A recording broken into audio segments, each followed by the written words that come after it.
Free audio post-production by alphonic.com. All right, this has been a long time coming, guys. I've always wanted to start a podcast, but I made excuses. I said, I'll start when my friends start, and, I'll make it later. I'll do it tomorrow. Oh, well, I need better equipment. And then I was like, Caitlin, you might get 1 or 100 listeners. You don't know. So just start the damn podcast. So a little bit about me. I'm 25.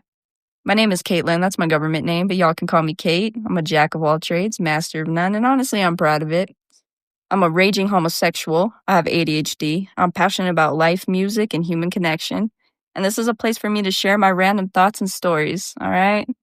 Just candidly, off the top of the dome, not writing nothing down, just telling you guys exactly how I feel in the moment. And I'm calling it, dude, what was I talking about? It's a little bit about 2025. 2025 was chill. Honestly, it was super exciting. I think it's kind of interesting too with like New Year's resolutions because we decide on January 1st, like, oh, this is the day that we're going to change. Like, this is the day that we're going to change our whole lives and everything's going to be better and I'm going to hit the gym and I'm going to do this. It's like a societal thing that we've all kind of fell into. Even me, I even do that. All of a sudden, midnight hits on January 1st and you watch the ball drop and you go, oh my God, this is a new year. I'm going to be so much better. And then like 2 weeks in, you're like, yeah, no, never mind. I'm not doing that. I'm actually just going to be the same exact person I was 3 weeks ago. That's crazy. Imagine that. But one of my New Year's resolutions is to create before I consume. So this is part of creating before I consume. And honestly, I thought a podcast would be easier than it is. I didn't realize how hard this is. Do you know how awkward it is to sit in your room and talk to yourself? I mean, I do it anyway, but I normally don't record it. So this is interesting. But 2025 was fun, man. My 25th birthday, I went to Colorado. I took a train from Durango to Silverton, and it was beautiful, gorgeous, except we were on the train, right? And it goes by the $1 Million Highway. And I don't know if you guys know what that is, but it's the scariest freaking highway I've ever seen. And it rides right by that, right? So there's cliffs. I'm afraid of heights, okay? And my brother was making fun of me because anytime there was a big cliff or something, I would sit on the ground of the train. I can't tell you why that helped. And he was laughing at me, but I can't tell you why that helped. It's just probably not being able to see what's going on. The views were incredible. I told my brother, I said, take pictures while you're up there. My brother's like, what are you doing? And I said, I'm freaking scared, dude. This is scary. It was rocking side to side. It was, oh, man, but it was so fun. It was so fun. And then we went to Silverton, and there was a statue of Jesus, so we hiked up to Jesus. Like, come on. How many people could tell you they hiked to Jesus? But I had a blast. It was so fun. 2025 was honestly one of my funnest years. I made a lot of friends. I made a lot of new connections. And I had a lot of cool experiences. And I went a lot of cool places. I also set the world record for shortest relationship ever. It literally lasted a month. And she broke up with me. And I was super mature about it. I handled it by making it everybody else's problem because it was right before Christmas. And so Christmas came around and I was blasting Last Christmas and Blue Christmas on the speaker. And my brother's like, please stop. Don't play this damn song again. And you know what I did? I played it again. I was like, we're not rocking around the Christmas tree. We're not having a holly jolly Christmas. If I'm sad, everybody's going to be sad. Okay. I was insufferable. But honestly, I was thinking about it. I was like, man, breakups in your teens versus your 20s feel so different, right? Because you break up when you're a teenager and it feels like the world is ending, right? Like a girl would leave me when I was a teenager and I was like, oh my God, what am I going to do? I am never going to emotionally recover from this, right? But in your 20s, it more feels like you went to a job interview and you didn't get the position. And they're like, well, we've decided to go another direction. And you say, oh, well, that's disappointing and I'm sad about it, but thank you for the time and consideration and good luck on your future endeavors. Because what else are you going to tell them? What are you going to tell them? No? You have to just let them go. And that's like the craziest part that you don't realize when you're younger is like, when you're younger, you try to hold on to people. And then you realize when you get to your 20s, you can't hold on to people. And I'm a big believer in the universe, right? I believe that what's meant for you is meant for you, and what's not meant for you is not meant for you, and that the universe will put you in the right place with the right people at the right time. So, either way, it was an experience, and I had to be dramatic about it for like a couple weeks, and then I was fine. I was like, you know what? I I still got to go to work. The world still turns, and she is great. It was the best, shortest relationship I've ever had. And that was a blast, honestly. And then New Year's Eve was crazy too, because when I was in my early 20s, I was out, I was partying, I was vibing it out with friends. I was at the clubs, I was at my friends' houses getting trashed, thrashed, you know what I'm saying? And this year, you know what I did? I watched the Stranger Things finale and I cried my eyes out. I I'm funny because I'm not emotional really when it comes to like everyday things that I should be emotional about, but let me watch a sad movie or a sad TV show, or especially if a dog dies in the movie, I will lose it. I will freaking lose it, dude. I literally cannot. So I was watching the finale and I had tears in my eyes like pretty much the whole episode. And it was too much, clearly. But yeah, so honestly, my 2025 was great. I saw a lot of shows. I met a lot of people. I have friends that I think are going to stay with me through my whole life. Like I have made amazing friendships this year. And I'm excited to see what 2026 brings for me. I'm moving to Colorado. I don't know if you guys know that, but I've been planning to move this spring. So I'm getting out of New Mexico. As much as I love New Mexico, dude, because I know people talk crap about New Mexico. I know it. Um, I personally love New Mexico. I love my state. And I love being from New Mexico. And I love telling people I'm from New Mexico. I want the Zia tattoo and everything. Like, I want to represent, but I also want to get the hell out of here. And I think that's like a lot of New Mexicans. I think a lot of us are like, I hate it here. And then most of us just never leave. And that's the issue, is we never leave and we never branch out. So I'm just going to go ahead and do it. I'm just going to leave and then see where life takes me from there. And I will, of course, bring you guys along with me because I will be dropping new episodes every single week. And you guys will be on this journey with me for the next few years. I plan to keep doing this podcast, whether I have 1 listener to 100 listeners, I'm going to continue to do it. Another cool thing about New Year's is, New Year's, Christmas. Suicide Boys dropped a whole new album. I'm a big Suicide Boys fan, as everybody knows. My favorite song off of there, Blood Sweat is pretty good. Honestly, like, I think that's my favorite song right now just because I'm trying to stay on, like, that hyped up New Year's energy type of thing. But yeah, my only New Year's resolutions are to create before I consume, and then just save and invest more money, be smarter, don't spend so much, don't eat out so much.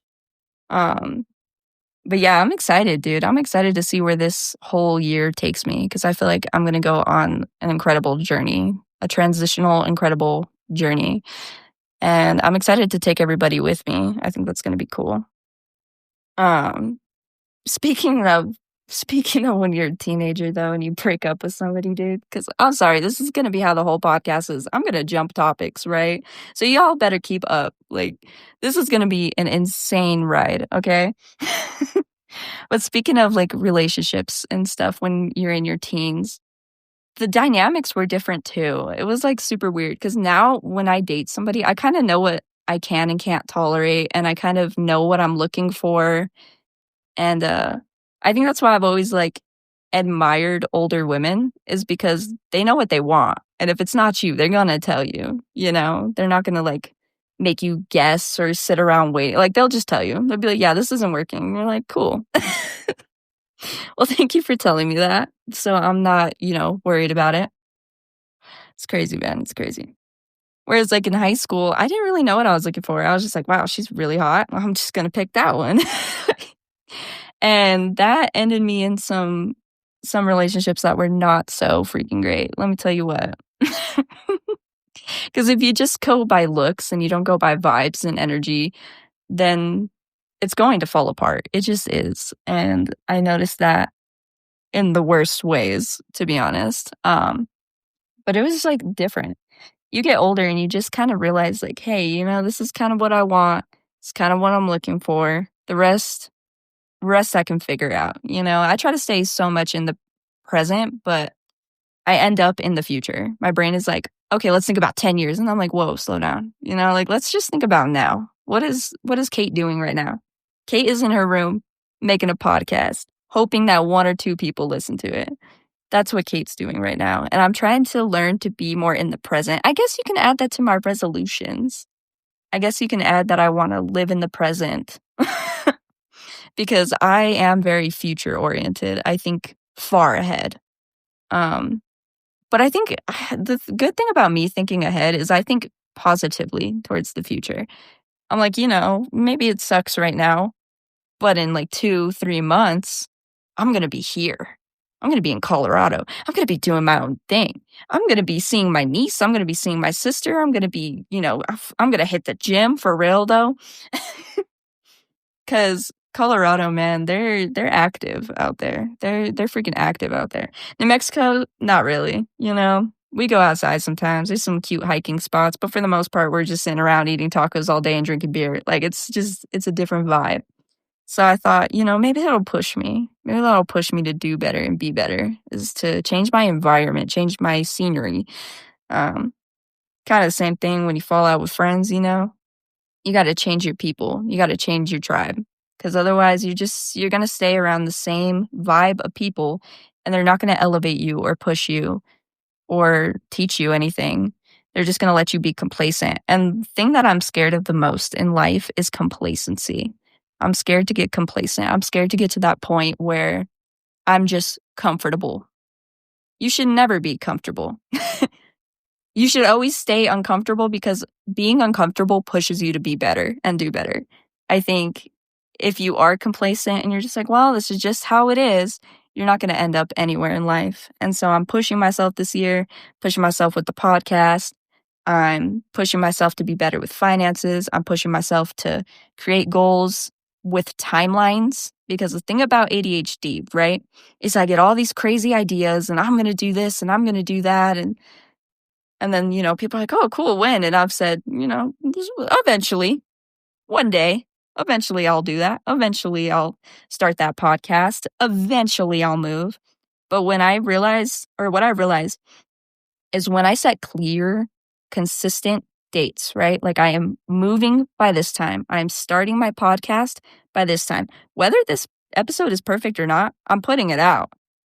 I know it's unstructured. That's the point. I am just talking. I'm talking to myself, Whether it is structured or not, I'm putting out that podcast. Whether I am ready or not, I'm going. Because if I don't push myself to do that, I will stay in the same situation that I'm in. And the situation I'm in, it's comfortable. Comfortable is scary. Comfortable is how you go 20 years and realize you didn't do anything. One thing I want to do really bad is travel, right? And so I told myself, I said, okay, this year is my bread stacking year, right? I'm going to make money. I'm going to focus on, my career skills, everything else that I can focus on, my creative passions. And next year, I'm going to focus solely, and I mean solely, on enjoying what I've built. You know what I'm saying? I want to travel. I want to go see my best friend, dude. She's on the other side of the country, and I haven't seen the woman in like 2.5 years in person. Maybe even 3 by now. I don't even know when the last time I saw her was. But I want to see her. I want to travel. I want to go places I've never been before. I want to see faces I've never seen. I want to meet new people. I want to experience more. I'm tired of complacency. And that is why I am pushing myself so hard to not stay in the same spot. Because I don't want my life to pass me by 20, 30 years and be like, shit, when I was 27, I should have done this. When I was 25, I should have done that. When I was 24, I should have done that. I don't want to live in regret. So I'm trying to be consistent, trying to push myself. And I'm also just trying to have grace with myself at the same time. There's got to be a balance somewhere. Push yourself, but at your limits. Don't try to push yourself beyond. Because if you try to push yourself beyond, you're going to push yourself over the edge. Nobody vibes with that. The other goals that I think I want to do, I do want to, I don't know, I just want to spend more time with people that I love and care about, you know? I want to meet new people, of course, and make new connections, but I also just want to spend more time with the people that are here, man. Because while we're here, we need to see our loved ones, you know? Hug them tight. Hug them freaking tight with what's going on in the world, dude. Which, like I said, this is a chaotic episode, but I will start um, talking about specific things. This is just mostly an intro. But what's going on with the world is scary, dude. It's scary. So if you love somebody, if you love your family, if you love your friends, if you love your kids, if you love your grandma, your grandpa, your parents, your siblings, your whoever, your girlfriend, your boyfriend, hug them right now, you know? It's so terrifying. I was trying not to talk about anything like that on this episode, but I can't hold it in anymore. This world is getting fucking scary. So while everybody is here, give them a hug, man. Say I love you. Shit, I'm horrible at that. One thing I'm really bad at is I was telling my mom the other day. I said, "Mom, I realize I have a flaw." I'm very self-aware and self-reflective. And I said, "I realize I have a flaw." And my mom's like, "Okay, and what's your flaw?" I said, "Well, my flaw, I'm sure I have a few, right? Everybody does. But the one that I've noticed is the biggest problem and the biggest instigator in my life is I struggle about talking about my feelings, right? If it's not through writing, I don't really talk about my feelings. And that's positive feelings and negative feelings. I don't like conflict, so I avoid negative feelings. And I also just don't want to seem weak and vulnerable. So I have issues talking about good things too. And I told my mom, I said, I feel like that ruins a lot of stuff for me. The fact that I'm so shielded from expressing my emotions. And my mom was like, She's like, yeah, maybe you could be better at expressing your emotions. She said, but you know what I've noticed? I said, what? She said, I've noticed you show your love in a different way. And I said, what do you mean? And she said, I can tell you love me because you show up, you listen, you care, you check in. She said, that's an act of love, Caitlin. And I was like, oh, you're right. That is an act of love, isn't it? And she's like, it is. She's like, so even though maybe you're not good at saying like, hey, I love you, man, and like, I care about you, you show it. And she said, sometimes showing your love is better than saying your love. And I was like, oh, man. I never thought of it that way, but that's a really good way to think about it. It's something that I've reflected on a lot. But I think that's another thing that I could maybe work on this year, since we're talking about New Year's resolutions, is maybe learning to express myself, maybe learning that it's okay to be vulnerable. It's okay to tell someone how you feel about a certain situation, whether that's good or bad. You know, maybe that's okay. I don't know. I just always felt like, oh man, if I talk about my feelings, like the world's gonna end. If I tell this girl how I feel about her, she's gonna think I'm clingy and needy and vulnerable, and that's gross. And it's been a big problem with me. And I've talked with my best friend about it multiple times. And I realized, I'm like, you know what? The world doesn't stop turning. So I tried, in 2025, that's actually when I started expressing myself the most because I'm trying to branch out, you know? It's even like if I tell my homies I love them, they're going to be like, okay, alrighty, buddy, you know? Like the world is not going to end because I express my emotions. And that's one thing I also want to work on. I think there's a lot you can do in the new year. There's a lot of resolutions you can make, and there's a lot of self-reflection and self-awareness tactics you can use to just like soul search and learn yourself more. You know, I constantly think about my decisions in life. I constantly think about things I said. That might be anxiety though, but I do. I replay things I said and like, oh, maybe I shouldn't have said it that way. Maybe my friends took that the wrong way and that's why they looked at me kind of weird. Maybe I shouldn't have said that because a lot of times I just speak. I don't think about it. So maybe I could be more intentional with what I say. Which honestly, I think this podcast might help, because if I have to be intentional on podcasts, maybe it'll help me be intentional in real life. Maybe it's all full circle, and maybe this will all help me. So yeah, I think I'm gonna close this one out. Because I've lost the train of thought. And I think this is just my intro. This is just so you guys get a little piece of what this is gonna be like. Every other episode, I'm going to have it themed and try to stay on topic as much as I can. But if I don't, that's the whole point of this podcast. And I just want to, I'm losing my whole train of thought. Dude, what was I talking about? Free audio post-production by alphonic.com.